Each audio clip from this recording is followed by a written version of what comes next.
પ્રથમ પૂજાતા ગણેશજી,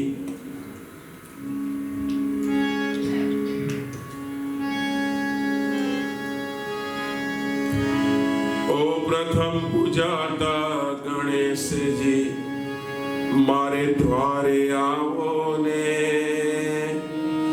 મારું હૈયું ઉછાળા મારે એવો રંગ રે લાવો રે, એવો હૈયું ઉછાળા મારે એવો રંગ લાવો રે, ઓ પ્રથમ પૂજાતા ગણેશજી, મારે દ્વારે આવો રે, ઓ પ્રથમ પૂજાતા ગણેશજી, મારે દ્વારે આવો રે, મારું હૈયું ઉછાળા મારે એવો રંગ રે લાવો રે, મારું હૈયું ઉછાળા મારે એવો રંગ લાવો રે. તમે શુભ પ્રસંગે આવો છો, તમે શુભ પ્રસંગે આવો છો, તમે શુભ પ્રસંગે આવો છો, તમે શુભ પ્રસંગે આવો છો, અંતર આનંદ પ્રસરાવો છો, અંતર આનંદ પ્રગટાવો છો, અંતર આનંદ પ્રગટાવો છો, અંતર આનંદ પ્રગટાવો છો. મારું કમલ ગાવો ને, મારું કમલ ગાવો ને, મારું હૈયું ઉછાળા મારે એવો રંગ લાવો, મારું હૈયું ઉછાળા મારે એવો રંગ લાવો રે.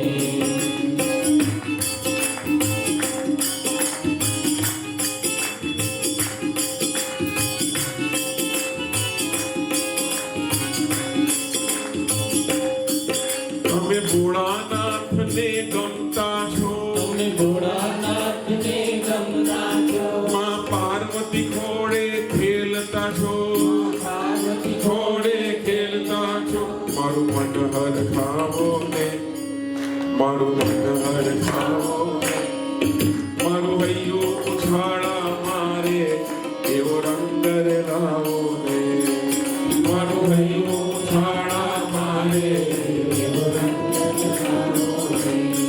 તમે વિશ્વ સકળમાં દૂધ પીધું, તમે વિશ્વ સકળમાં દૂધ તમે વિશ્વ સકળમાં દૂધ પીધું, તમે વિશ્વ સકળમાં દૂધ પીધું, એ વળી શ્રદ્ધાનું સિંચન કીધું, વળી શ્રદ્ધાનું સિંચન, વળી શ્રદ્ધાનું સિંચન કીધું, વળી શ્રદ્ધાનું સિંચન કીધું. અમને પણ પાવો ને, અમને પણ પાવો ને, મારું હૈયું ઉછાળા મારે એવો રંગ રે લાવો ને, મારું હૈયું ઉછાળા મારે એવો રંગ લાવો રે. તમે પુનિત પ્રેમ વરસાવો છો, તમે પુનિત પ્રેમ વરસાવો છો, તમે પુનિત પ્રેમ વરસાવો છો, તમે પુનિત પ્રેમ વરસાવો છો, રામ ભક્તોને હરખાવો છો, રામ ભક્તોને હરખાવો છો. મને લાડ લડાવો ને, મને લાડ લડાવો ને, મારું હૈયું ઉછાળા મારે એવો રંગ રે લાવો, હૈયું ઉછાળા મારે એવો રંગ લાવો. ઓ પ્રથમ પૂજાતા ગણેશજી, મારી મારે આવો ને, ઓ પ્રથમ પૂજાતા ગણેશજી મારા ઘરે આવો ને, એ મારું હૈયું ઉછાળા મારે એવો રંગ રે લાવો ને, મારું હૈયું ઉછાળા મારે એવો રંગ લાવો ને, એવો રંગ રે લાવો ને, એવો રંગ લાવો ને, એવો રંગ રે લાવો ને. એવો રંગ લાવો ને.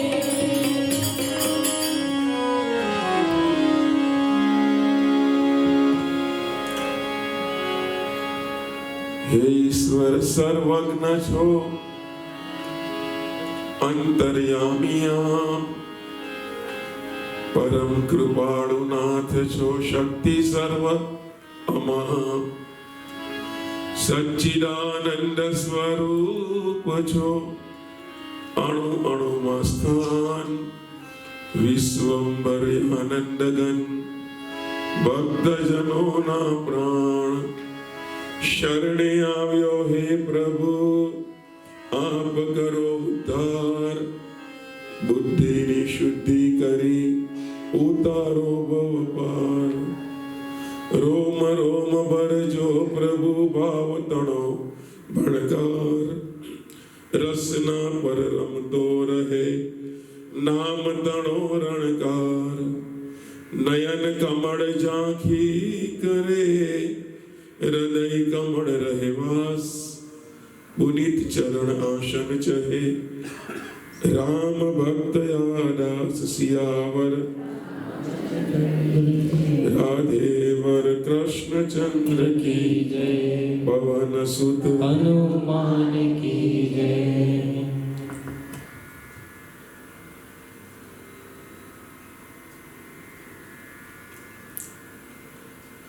વાલા સજ્જનો,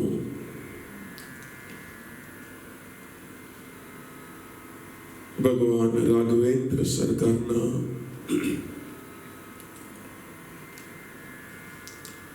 અત્યંત નજીક એવા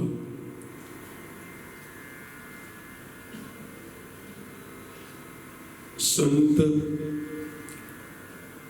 સૌરાષ્ટ્રની એ પરમ પાવન ધરતી પર જેણે જન્મ લઈ અને સમગ્ર જગતને સેવા ભાવના દર્શન કરાવ્યા એવા પરમ વંદનીય પ્રાતઃ સ્મરણીય યુગ પુરુષ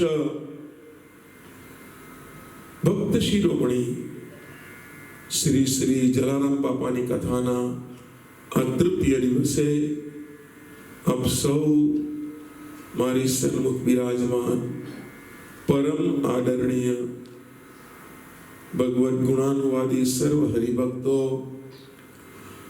આપના અંતઃકરણમાં હૃદયમાં બિરાજનાર પુરાણ પુરુષ ભગવાન શ્રી નારાયણ એવં ભક્તરાજ શ્રી જલારામના શ્રી ચરણોમાં મારા આદર ભર્યા પ્રેમ ભર્યા જય શ્રી કૃષ્ણ, જય સિયારામ, જય માતાજી, જય જગન્નાથ, જય મહાદેવ, રાધે રાધે.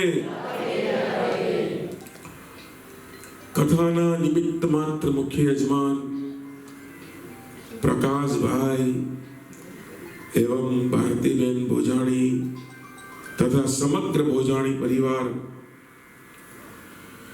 દૈનિક ભોજન પ્રસાદીના દાતા સુરેશભાઈ અને બીનાબેન પટેલ તથા સમગ્ર પરિવાર, જલારામ જન્મોત્સવના યજમાન કાંતાબેન શાંતિલાલ ભોજાણી પરિવાર અને જે બાળ જલારામ એનું પાત્ર આજે જે ભજવશે એ રુદ્ર ભરતભાઈ પટેલ, આ સમગ્ર યજમાનોને પણ ખૂબ શુભેચ્છા. જય જલારામ.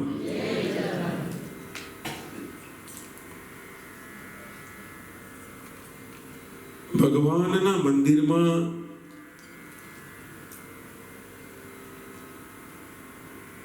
દરેક ભક્તો વ્યક્તિગત અને અલગ અલગ કારણથી પધારता હોય છે. सबका मंदिर में आने का प्रयोजन एक सरीका नहीं होता है, બધા જુદી જુદી રીતે सबके भाव भी अलग है, सबकी भावना भी अलग है. બધાનું મંદિરમાં પ્રવેશવાનું પ્રયોજન જુદું હોય. અત્યારે અને આજે એટલા માટે હું આ ચર્ચા કરી રહ્યો છું કે ઘણાના મનમાં પણ પ્રશ્ન હોય અને કોકે મને પૂછ્યું પણ હતું કે ભાઈ આપણે ભગવાનના મંદિરમાં જઈએ તો કેવી રીતે જવું જોઈએ, કયો ભાવ, कौन सा भाव, ये भी अच्छी बात है.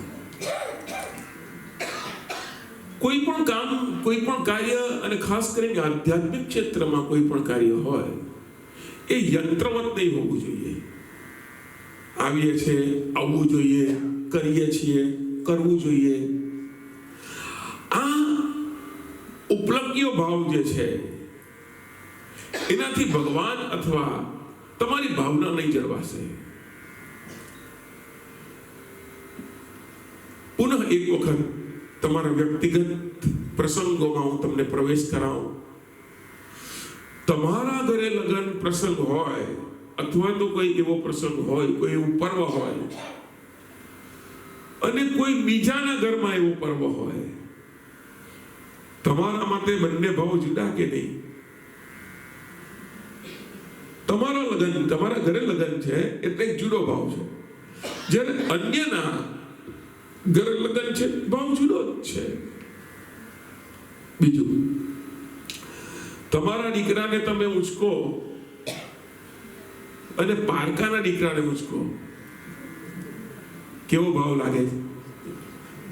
તમારા દીકરાને ઉચકો તો 2 કલાક પણ થાક નહીં લાગે, ને પારકાના દીકરાને ઉપાડો તો 5 મિનિટમાં થાકી જાય છે કે નહીં? ये भाव भाव में बिलकता है, भाव भाव में फर्क છે. તો મૂળ વાત, ભગવાનના મંદિરમાં કેવી રીતે આવો? આમ તો જોવા જઈએ ત્રણ કારણથી બધા આવતા હોય. હું મારી કથાઓમાં કહું, ભાવ, ભોગ અને ભય, આ 3 ભ, એનાથી બધા મંદિરમાં આવે. કોઈ ભાવથી આવે, કોઈ ભોગથી અને યાચના, ને ત્રીજું છે ભય, ડર લાગે તો આવે. બાકી અહીંયા કોણ આવે? इनके लिए कौन आता है? रुक्मणी जी ये प्रश्न करेलो विठलनाथ जी ने कि बाप जी मुझे पता नहीं चलता कि भाई બધા હરિભક્તો આવે છે, તમે આમ નીચું જુઓ છો, અને તુકારામ આવે ત્યારે કેમ આંખી ઊંચી કરો છો?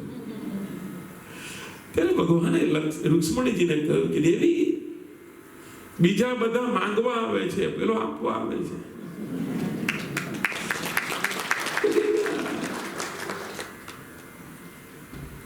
એવું નથી દ્રવ્ય જ આપવું જોઈએ, એવું નથી દ્રવ્ય જ તમારું. તમે આપણે બધા છે ને ઘણી વખત ભગવાનને ઓળખવામાં એટલી મોટી થાપ ખાઈ જઈએ છીએ ને આ પરમ તત્વ છે. इसको पहचानने के लिए ये चर्म चक्षु काफी नहीं है, उसके लिए अंतर चक्षु चाहिए जो जलाराम के पास था. जलाराम बापाના કામ ભગવાન રામ આવીને કરતા, એની પાછળના કારણો હતા. એક व्यक्ति गुरुमुखी था, गुरु ने जो कहा वो किया. ये भी है, सच्ची बात है. कई बार ऐसा होता है કે ગુરુ જે કહે અને એ પ્રમાણે તમે એ વર્તો, તમે ચાલો. તમે જો પથ દર્શક કોઈ પણ રસ્તામાં તમને મળશે, તમે અટવાશો નહીં. કારણ એ છે તમારું પથદર્શક અને તમારો ધ્યેય શુદ્ધ છે. અને એટલા માટે ગુરુમુખી વ્યક્તિ જે હોય એને ભગવાન સહાય કરે. બીજું, જલારામ બાપાની વ્યક્તિગત ભગવાન પ્રત્યેની શ્રદ્ધા. બાપાના આશ્રમમાં રામ પરિવાર હતા. રામ, લક્ષ્મણ, જાનકી ને જય બોલો હનુમાન કી એ પરિવાર હતા. એ વિગ્રહ રૂપે વસતા હતા. અને બાપાનું કોઈ પણ કામ અટકતું, એમ કહેતા કે બાપા જઈને ભગવાનના શ્રી ચરણોમાં જતા, અને પછી સમાજમાં અને સંસારમાં ફરતા. જેનો પહેલો ધ્યેય એ ભગવાન જ છે, એ મારા ગુરુ જ છે, તો સમજી લેજો એ બધું તત્વ તમને કોઈને કોઈ રીતે આશીર્વાદ આપશે. તમારા ગુરુ સદેહ હોય કે ના હોય, અંતરિક્ષમાંથી તમારા ગુરુના આશીર્વાદ વરસશે તમારા પર. એ પરમ તત્વ, એ આવતીકાલે કદાચ કથામાં આપણે ગુરુ પૂર્ણિમા છે, બહુ મોટો દિવસ કાલે બધાને માટે, તો ત્યારે પણ ચર્ચા કરીશું થોડી ઘણી ગુરુની. પણ હરિ અનંત હરિ કથા અનંત, આ જો આવી વાત આવતી હોય તો મારી જવાબદારી એ કહું, गुरु भी अनंत है, गुरु अनंत, गुरु अनंत है, उसका अंत नहीं है. शरीर थी गया છે, પણ તે છતાં ભોજલરામ મહારાજ એવું જ છે. ભોજલરામ મહારાજની હયાતી નહોતી, તે છતાં પણ જલારામ બાપાના એના એવા આશીર્વાદ અંતરિક્ષમાંથી જાણે વરસતા હોય એવી પ્રતીતિ બાપાને થતી. અને આપણે કથાઓમાં પણ જોઈએ તો લાગે આપણને કે એક સામાન્ય વ્યક્તિ જેની પાસે નથી દ્રવ્ય, કઈ નથી એવી કોઈ સમૃદ્ધિ, નથી કોઈ એવી ઓળખાણ પીછાણ, બાપા શું કરતા? લોકો પાસે લઈને લોકોને આપતા. तेरे पास ज्यादा है तो तेरे पैसा का सदुपयोग कर. ભગવાન મનને તમને પૈસા આપે છે તો એની પાછળનો ભાવ તમે જોજો. તમને ધન આપવામાં આવે છે તો છુપી રીતે someone is going to monitoring you. कोई देख रहा है तो क्या कर रहा है, બધું જ મોનિટરિંગ થતું છે, બધું જ થાય છે. રામ ભગતે લખ્યું છે, સૂર્ય ચંદ્ર બે એમ્પાયર છે, જુએ ડાવનો ભાવ, અને ચૂકી ગયા તો તરત જ કહેશે તંબુ ભેગા થાવ, જરા તું ક્રિકેટ રમવા આવ. ક્રિકેટના મેદાનની અંદર બે એમ્પાયર હોય, પ્રત્યક્ષ એ બધું ધ્યાન રાખે. નો બોલ છે તો બોલરને ડટ ફટકારે, ઓલે પગ વચ્ચે મૂક્યો વિકેટની વચ્ચે તો એને ડટ ફટકારે, આઈ બી આઉટ. એમ્પાયરનું કામ કરે છે એમ સૂર્ય દિવસે મોનિટરિંગ કરે ઉપરથી. આ પેલો કેમેરો છે ને માથા પર હોય, ખબર કેમેરો, તેવી રીતે સૂર્ય કેમેરો દિવસનો અને રાત્રિનો કેમેરો ચંદ્ર છે. આ મોનિટરિંગ કરે ને બધો મેસેજ કન્વે થાય. એ વાત તો મંદિરમાં આવવાના ભાવ એની પર ચર્ચા કરી રહ્યા છીએ ત્યારે લોકો ત્રણ કારણથી ભાવ, ભય અને ભોગ, ભાવથી આવવા વાળા બહુ ઓછા. જે જલારામ બાપા છે, જેને જગત પાસેથી લેવું છે, જલારામ બાપાએ હાથ આગળ ધર્યો, બહુ વખત ધર્યો છે, પણ આ કર જે કર એટલે હાથ, આ કર એટલા માટે કોકના હાથમાં ધર્યો, કોઈની પાસે कि कोई बीजाનું કામ કરવા માટે थी. अपने लिए नहीं किया, औरों के लिए, दूसरों के लिए किया है. उन તમે આજે જલારામ બાપાને યાદ કેમ કરીએ છીએ? અહીંયા બેઠા છે એમાંથી મને બતાવો. 100-200 વર્ષ પહેલાની વાત છે. આપણને સ્નાન સૂતકનો સંબંધ નથી જલારામ બાપા સાથે, નથી. તે છતાં આપણે આજે એને યાદ કરવા બેઠા છીએ આટલા વર્ષો પછી. કેમ? કારણ એ છે એ વ્યક્તિ સમાજને કંઈ આપી ગયો. બે જણના નામ ઊંચા આવશે જગતમાં. જે સમાજને આપી ગયા છે સેવા દ્વારા, અને જે સમાજને આપી ગયા છે સ્મરણ દ્વારા.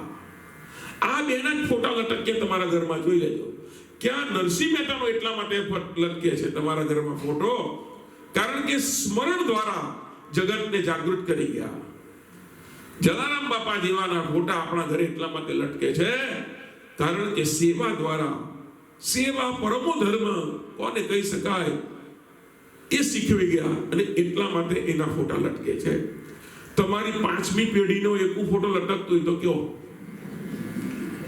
આપણા સંબંધ છે જેને, એના નથી. વિચારવા જેવી વાત તો છે ને કે જલારામ બાપાને હું લેવા દેવા આપણે, પણ એટલા માટે આપણે આદર કરીએ છીએ, એટલા માટે એનું સન્માન કરીએ છીએ, એટલા માટે એનું સ્મરણ કરવામાં આવે કે જગતને કહી દઈ ગયા. બસ આ ભાવ, આ ધ્યેય મંદિરની અંદર ભાવથી આવે, લોકો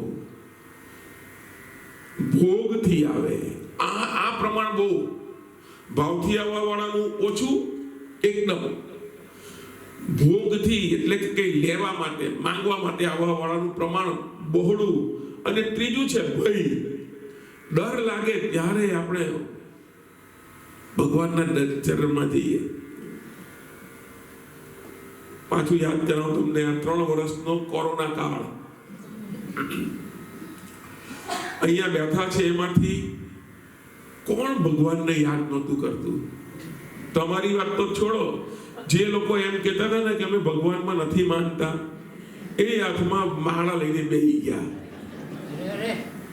ને એકદમ એ વખતે સૌથી બિઝીએસ્ટ કોઈ હોય તો હનુમાન દાદા. આ 3 વર્ષમાં જેટલી હનુમાન ચાલીસા આખી દુનિયાએ કરી જે હિન્દુ સંસ્કૃતિના એ છેલ્લા 100 વર્ષમાં નહીં કરી હોય. બોલો, એટલી હનુમાન ચાલીસા પાછી અંદર હૃદયથી થઈ. એનો તો અર્થ એમ થાય આપણે સીધી રીતે માંગીએ એમાંના હા આંગળી કહેવત છે ને ભાઈ, આંગળી વાંકી કરવી પડે છે. કુદરતને પણ આંગળી વાંકી કરવી પડે છે.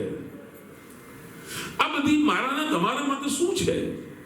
આવી પરિસ્થિતિઓનો સામનો ઇસીલિए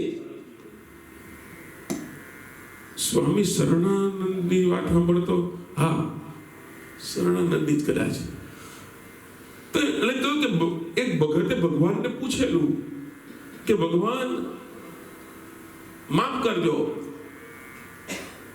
પણ અમે જ્યારે સંસારમાં જઈશું, સમાજમાં સંસારમાં જઈશું ત્યારે સ્વાભાવિક રીતે અમે તમને ભૂલી જઈશું, કારણ કે સંસારમાં અમે એવા રચ્યા પચ્યા રહીશું અને તને ભૂલી જઈશું. તો ત્યારે શું કરશો? ભગવાન કે don't worry, I will come to you. તને યાદ કરાવવા આવીશ. પેલો ભગત ખુશ થઈ ગયો કે કેવી રીતે યાદ કરાવશો? તને દુઃખ આપીશ. એટલે એનો એક બીજી રીતે જોવા જઈએ તો દુઃખ જ્યારે આવે ત્યારે સકારાત્મક લેજો. આમ તો દુઃખ અને સુખ એ આપણા પુણ્ય કર્મો દ્વારા, નહીં તો ગીતા ખોટી પડે. તમારા કર્મ દ્વારા તમને સુખ અને દુઃખ મળે છે, પણ એના કરતા આપણે સવિશેષ એવો વિચાર કરીએ કે દુઃખ આવે ત્યારે આમ સમજવાનું ભગવાન મને યાદ કરે છે. અને ધેટ્સ વાય